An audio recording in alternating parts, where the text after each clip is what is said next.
Assalamualaikum warahmatullahi wabarakatuh. Perkenalkan, nama saya Rahmata Alma Sayyidah dari SGD 6 Fakultas Kedokteran Umum angkatan 2019. Izinkanlah saya di sini untuk membahas bab dari organ genitalia feminina atau organ reproduksi pada wanita, di mana fokus saya di sini akan menjelaskan tentang tuba uterina dan juga ovarium. Di sini saya akan menjelaskan yang pertama yaitu pembagian dari organ genitalia feminina. Organ genitalia feminina sendiri dibagi menjadi dua, yaitu organ genitalia feminina keras dan juga lunak. Untuk yang keras terdapat pelvis, dan untuk yang lunak dibagi lagi menjadi dua, yaitu organ genitalia feminina eksterna dan juga organ genitalia feminina interna. Selanjutnya, saya akan menjelaskan tentang pembagian organ genitalia feminina lunak. Organ genitalia feminina lunak terdiri dari genitalia eksterna dan juga interna. Di sini sudah terdapat gambar dari genitalia feminina eksterna, di mana organ genitalia eksterna pada wanita terdiri dari vulva, selanjutnya ada klitoris, dan juga terdapat uretra. Untuk vulva sendiri terdiri dari mons pubis. Mons pubis di sini ketika dia sudah mengalami pubertas maka akan berambut. Selanjutnya terdapat labia major pudenda. Labia major pudenda ini, di mana di antara kedua labia major pudenda terdapat rima glotidi. Selanjutnya terdapat labia minor pudenda. Di antara dua labia minor ini tadi terdapat vestibulum vagina. Selanjutnya terdapat klitoris yang di sini ini. Jadi di sini terdapat glans klitoris yang menonjol ini. Di bawahnya terdapat seperti lipatan, yaitu frenulum clitoridis. Di atas dari glans clitoridis terdapat pelipatan lagi disebut prepucium clitoridis. Selanjutnya terdapat vestibulum vagina yang telah saya sebutkan sebelumnya, dan terdapat glandula vestibularis mayor, yaitu di sini. Selanjutnya terdapat ostium vagina yang di bawahnya terdapat himen, di mana himen di sini umumnya adalah berlubang. Selanjutnya untuk glandula vestibularis mayor, maksud saya minor, tidak ada di sini. Organ genitalia interna terdiri atas vagina, uterus, tuba falopi sepasang, dan juga ovarium sepasang. Di mana untuk ovarium sendiri di sini merupakan tempat untuk oogenesis, untuk pematangan dari ovum, yang nantinya ketika ovum tersebut sudah matang akan disalurkan ke fimbre dari tuba. Fimbre tuba akan menyalurkannya menuju ke ostium abdominalis, yang kemudian akan menuju ke ampula, di mana di ampula dari tuba sendiri terdapat akan bertemu dengan sperma. Selanjutnya untuk tuba uterina atau tuba falopii. Tuba falopii terdiri dari beberapa bagian, yaitu infundibulum yang berlanjut sebagai corong yang disebut dengan fimbre tuba. Selanjutnya terdapat bagian yang paling besar atau yang paling luas, yaitu ampula. Melanjut sebagai ismus, yaitu penyempitan. Selanjutnya yang berdekatan dengan fundus dari uterus, yaitu pars uterina. Selanjutnya yaitu uterus. Uterus di sini terdapat beberapa bagian, yaitu terdapat fundus, korpus, ismus, dan juga serviks, di mana ismus nantinya akan menjadi segmen bawah rahim dan korpus menjadi tempat untuk berkembang dari janin. Bisa kita lihat di dalam atlas ini. Di sini tampak dari uterus, ovarium, tuba falopi dengan duplikasi peritoneal, di mana di sini merupakan pandangan dari ventralnya. Nah, di sini ovarium dibungkus oleh tunika albugenia, karena ovarium di sini merupakan homolog dari testis. Ovarium mempunyai dua margo, yaitu margo libera yang dilekati oleh ligamentum suspensorium ovarii dan juga margo mesovarica yang mana terdapat ligamentum mesovarica. Selanjutnya terdapat dua ekstremitas, yaitu ekstremitas tubaria yang berdekatan dengan tuba uterina dan juga ekstremitas uterina yang berdekatan dengan uterus. Selain itu, ovarium mempunyai dua fasies, yaitu ada fasies medialis dan juga fasies lateral yang tidak tertampak di sini. Ovarium sendiri merupakan organ dengan ukuran 3 dikali 1,5 dikali 1 yang berbentuk oval. Selanjutnya, terdapat beberapa ligamentum.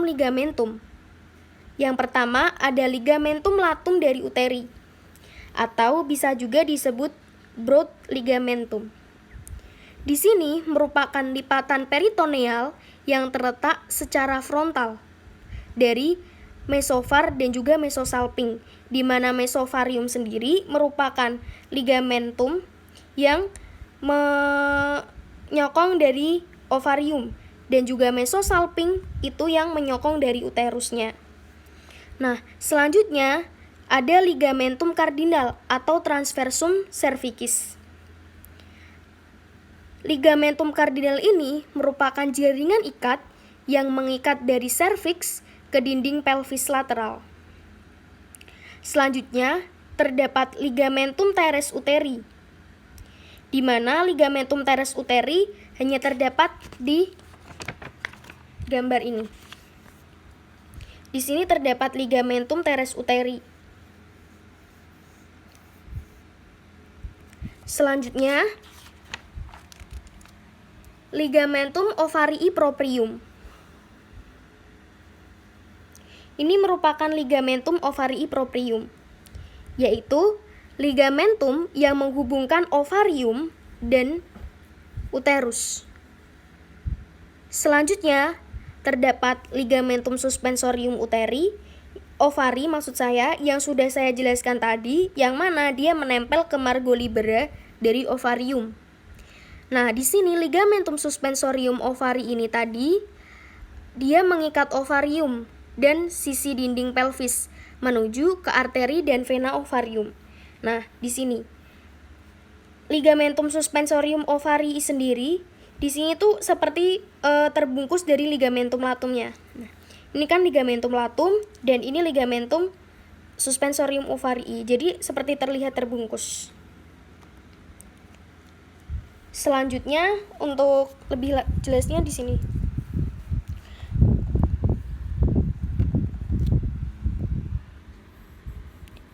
Nah, di sini tampak dari potongan frontal dari ovarium sendiri, di mana ovarium terdiri dari korteks dan juga medula. Di korteksnya terdapat beberapa folikel-folikel, di mana folikel-folikel ini akan berkembang sesuai dengan oogenesisnya. Jadi misal kalau folikel primer, maka dia itu berada di oosit primernya. Nah, di sini bisa kita lihat Jadi yang bulat-bulat ini merupakan folikel-folikel. Folikel sendiri terdiri dari folikel primordial, folikel primer, folikel sekunder, lalu folikel de Graaff. Nah, selanjutnya di sini ada corpus luteum. Nah, di corpus luteum ini akan menghasilkan corpus albicans apabila tidak terjadi dari pembuahan. Selanjutnya, saya akan menjelaskan tentang tuba uterina. Bisa kita lihat di gambar yang telah saya buka. Dengan gambar yang sama seperti sebelumnya, di sini saya melihatkan dari uterus, ovarium, dan juga tuba uterina dalam pandangan ventral. Namun di sini saya akan membahas dari tuba uterinanya. Tuba uterina atau yang dikenal sebagai salping, dia itu memiliki panjang 10-14 cm. Dan dia itu terdiri dari beberapa bagian. Bagian yang paling ujung di sini yaitu infundibulum dari tuba uterina. Panjangnya yaitu 1,2 cm. Di sini dia itu terdapat ostium abdominal tuba uterina. Nah, selanjutnya di ostium tuba uterina nanti dia akan melanjut sebagai fimbre-fimbre dari tuba uterinanya.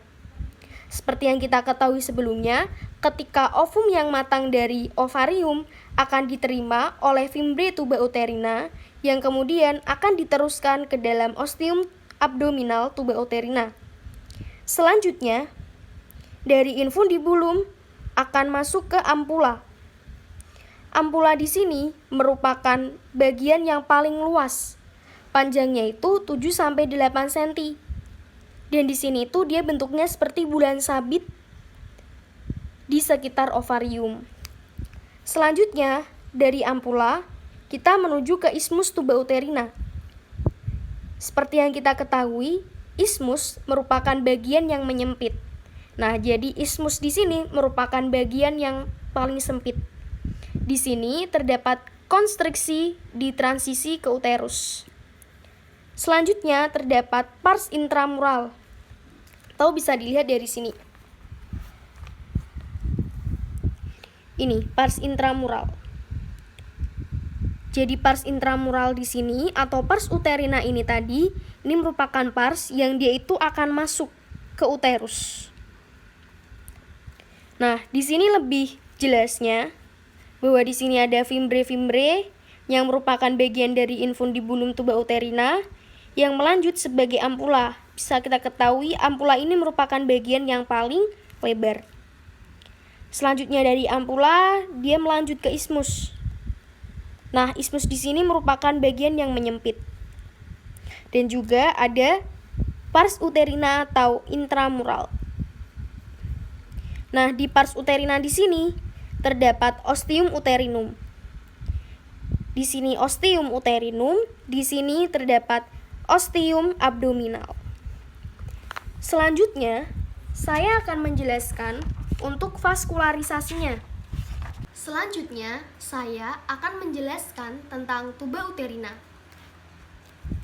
Bisa dilihat di atlas yang telah saya buka. Dengan gambar yang sama, saya akan menunjukkan dari tuba uterina, di mana di gambar ini terdapat uterus, ovarium, dan juga tuba uterina dengan pandangan ventral. Tuba uterina terdiri dari beberapa bagian. Bagian yang paling ujung yaitu infundibulum, di mana di infundibulum di sini dia akan melanjut sebagai fimbre dari tuba uterina. Dari pars infundibulum melanjut sebagai ampula dari tuba uterina, di mana di ampula tuba uterina di sini merupakan bagian tuba uterina yang paling luas, dan di sini panjangnya 7-8 cm. Selanjutnya terdapat ismus. Demikian penjelasan dari tuba uterina dan juga ovarium dari saya. Saya mohon maaf apabila terdapat kesalahan. Saya akhiri. Wassalamualaikum warahmatullahi wabarakatuh.